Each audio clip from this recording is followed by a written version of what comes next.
Hi friends, എല്ലാവർക്കും നമസ്കാരം.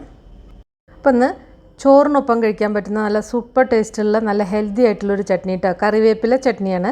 അപ്പോൾ അതിന് വേണ്ട ഇൻഗ്രീഡിയൻസ് എന്തൊക്കെയാണെന്ന് നോക്കാം. 1/2 ടീസ്പൂൺ ചെറിയ ജീരകമാണ് വേണ്ടത്. പിന്നെ അതുപോലെ തന്നെ ഒരു ചെറിയ കഷ്ണം പുളി, അത് അധികമായി പോവരുത് പുളി. പിന്നെ 1-2 ഉണക്കമുളക്, എരിവ് നോക്കിയിട്ട് അതിനനുസരിച്ച്. 2 ടേബിൾ സ്പൂൺ മല്ലിയില, 1/2 ടീസ്പൂൺ കുരുമുളക്, ചെറിയൊരു കഷ്ണം ഇഞ്ചി കേട്ടോ. അപ്പോൾ ഇത്രയാണ് വേണ്ടത്. പിന്നെ 1 കപ്പ് കറിവേപ്പില കഴുകി വൃത്തിയാക്കി വെച്ചതാണത്. ഈ ഒരു കപ്പിന് 1 കപ്പാണ് എടുത്തിരിക്കുന്നത് കേട്ടോ. ഇതൊക്കെ അളവ് കറക്റ്റായിട്ട് എടുത്താൽ നല്ല ടേസ്റ്റുള്ള കറിവേപ്പില ചട്നി ഉണ്ടാക്കാൻ പറ്റും. അപ്പോൾ ഇനി ഇതെല്ലാം കൂടിയിട്ട് കുറച്ച് വെള്ളം കുറച്ച് ഉപ്പും ചേർത്തിട്ട് അരച്ചെടുക്കുക കേട്ടോ. ഞാനിപ്പോൾ ഉപ്പ് കാണിച്ചിട്ടില്ല, ഉപ്പും കൂടിയും ചേർക്കണം. എന്നിട്ട് എല്ലാം കൂടി ചേർത്തിട്ട് നന്നായിട്ട് അരച്ചെടുക്കുക. കുറച്ച് വെള്ളം ഒഴിച്ചിട്ട് അരച്ചെടുക്കുക. ഇതിപ്പോൾ പിടിക്കണക്കിന് പറയുകയാണെങ്കിൽ ഇതേപോലെ കയ്യിൽ ഒരു വലിയൊരു പിടി ഉണ്ടായിരിക്കും കേട്ടോ. അതാണ് എൻ്റെ ഒരു കണക്ക്. കപ്പിലാവുമ്പോൾ കറക്റ്റായിട്ട് അളവ് എടുത്ത് നോക്കിയെടുക്കാൻ പറ്റും. അപ്പോൾ അതെല്ലാം മിക്സിയുടെ ജാറിലേക്ക് ഓരോന്നായിട്ട് ഇട്ട് കൊടുക്കുക. ഉപ്പും വെള്ളവും ചേർത്തിട്ട് നന്നായിട്ട് അരച്ചെടുക്കാം.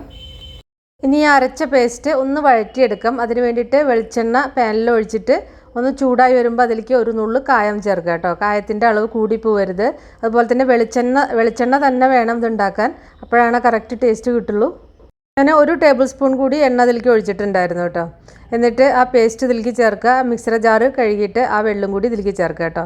എന്നിട്ട് മീഡിയം ഫ്ലെയിമിൽ വെച്ചിട്ട് ആ വെള്ളം നന്നായിട്ട് വറ്റിക്കുക. എന്നിട്ട് ഫ്ലെയിം കുറച്ച് വെച്ചിട്ട് എണ്ണ നന്നായിട്ട് തെളിയണം. ആ ഒരു പേസ്റ്റിൻ്റെ റോ ടേസ്റ്റൊക്കെ കംപ്ലീറ്റ് പോകണം. അപ്പോൾ ഇത് കളറൊക്കെ മാറിയിട്ട് നല്ലൊരു ഡാർക്ക് ഷെയ്ഡ് വരും കേട്ടോ. നല്ല ഡാർക്ക് കളറായിരിക്കും. ആ കറിവേപ്പിലയുടെ ആ ഒരു പച്ച ചുവയൊക്കെ മാറി, പിന്നെ അതുപോലെ തന്നെ കുരുമുളകിൻ്റെ നല്ലൊരു ടേസ്റ്റും നല്ലൊരു ഫ്ലേവറും നല്ലൊരു മണം വരാൻ തുടങ്ങും. പിന്നെ കായും എല്ലാം മൂത്തിട്ടുള്ള നല്ലൊരു മണം വരാൻ തുടങ്ങും. ഇതിലേക്ക് ഒരു നുള്ളു ശർക്കര ഞാൻ ചേർത്തിട്ടുണ്ട്. ഒരു നുള്ളു ശർക്കര അല്ലെങ്കിൽ പഞ്ചസാര ചേർക്കാം. ആ പുളിയൊക്കെ ഒന്ന് ബാലൻസ് ചെയ്യാൻ വേണ്ടിയിട്ട് കേട്ടോ. നിർബന്ധമില്ല, വേണമെന്നുണ്ടെങ്കിൽ മാത്രം ചേർത്താൽ മതി. അപ്പോൾ ഉപ്പൊക്കെ നോക്കുക, ഉപ്പൊക്കെ പാകത്തിന് ചേർക്കുക.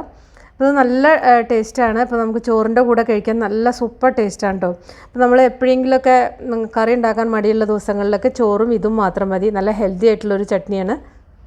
അപ്പോൾ നമുക്ക് എപ്പോഴെങ്കിലും വായ്ക്ക് ഒട്ടും രുചിയില്ല, അല്ലെങ്കിൽ പനിയൊക്കെ വന്നതിന് ശേഷം അങ്ങനെ ഒന്നിനും ഒരു രുചി തോന്നാത്ത ഒരു സമയത്തൊക്കെ ഇതുപോലെ ചട്നി അരച്ച് നോക്കൂ. ഇത് നന്നായിട്ട് നല്ല ദഹനത്തിനും വളരെ നല്ലതാണ്. അതുപോലെ തന്നെ നല്ല ടേസ്റ്റുമാണ്, സൂപ്പർ ടേസ്റ്റാണ് കേട്ടോ.